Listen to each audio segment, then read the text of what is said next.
दोस्तों, हमारा भाग्य पहले से ही लिखा होता है। अगर हमारा भाग्य पहले से ही लिखा है तो हम उसे बदल सकते हैं या नहीं। आज के इस सुंदर कहानी से हम जानेंगे हमारे जन्म से पहले जो लिखा गया है, क्या उसे मिटता जा सकता है। आप यह सब कुछ जानना चाहते हैं तो इस सुंदर सी कहानी के साथ आप अंत तक जुड़े रहिए।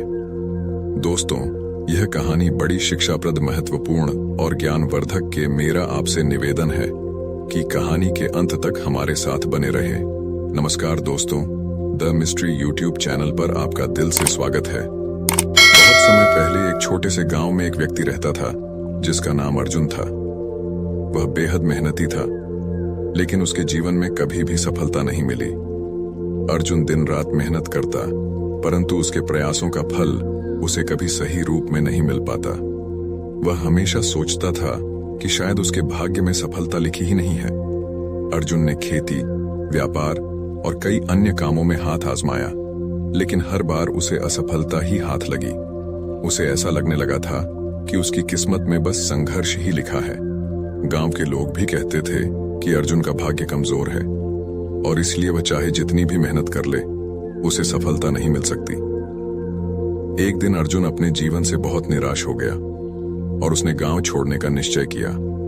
उसने सोचा कि किसी और जगह जाकर शायद उसकी किस्मत बदल जाए।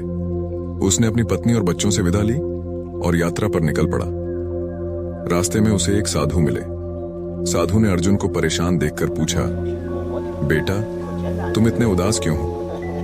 अर्जुन ने साधु को अपनी पूरी कहानी सुनाई और कहा, महाराज, मैंने बहुत मेहनत की, लेकिन मुझे कभी सफलता नहीं मिली।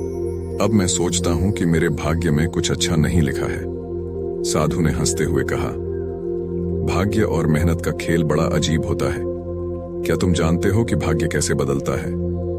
अर्जुन ने सिर हिलाते हुए कहा, नहीं महाराज, मुझे नहीं पता। साधु ने कहा, भाग्य हमेशा मेहनत के पीछे चलता है। जब तुम सच्ची लगन और बिना किसी उम्मीद के काम करते हो, तब भाग्य खुद तुम्हारे दरवाजे पर दस्तक देता है। असफलताएं तुम्हें यह सिखाने के लिए आती हैं कि तुम कहां गलती कर रहे हो। तुम्हारा भाग्य कमजोर नहीं है, बस तुम्हारी धैर्य और उम्मीद की परीक्षा ली जा रही है। अर्जुन ने साधु की बातें ध्यान से सुनी। साधु ने उसे एक छोटा सा बीज दिया और कहा, इस बीज को अपने खेत में बो दो और इसे सींचते रहो। यह बीज तुम्हारे भाग्य का प्रतीक है। जैसे जैसे यह बीज बढ़ेगा, वैसे वैसे तुम्हारा भाग्य भी बदलता जाएगा। लेकिन एक शर्त है, तुम्हें इसे पूरे धैर्य और मेहनत से सींचना होगा।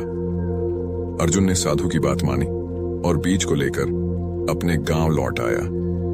उसने बीज को अपने खेत में बोया और रोज उसकी देखभाल करने लगा। दिन बीतते गए, हफ्ते बीतते गए, लेकिन बीज अंकुरित नहीं हुआ। अर्जुन के मन में फिर से निराशा आने लगी, लेकिन उसे साधु की बात याद आई। उसने धैर्य नहीं खोया और बीज की देखभाल करता रहा।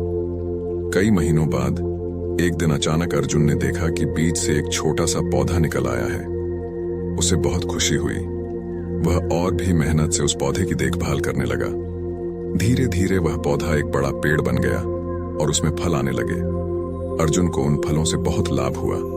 उसका व्यापार चल निकला और उसकी आर्थिक स्थिति में सुधार आने लगा। गांव के लोग जो कभी अर्जुन का मजाक उड़ाते थे, अब उसकी प्रशंसा करने लगे।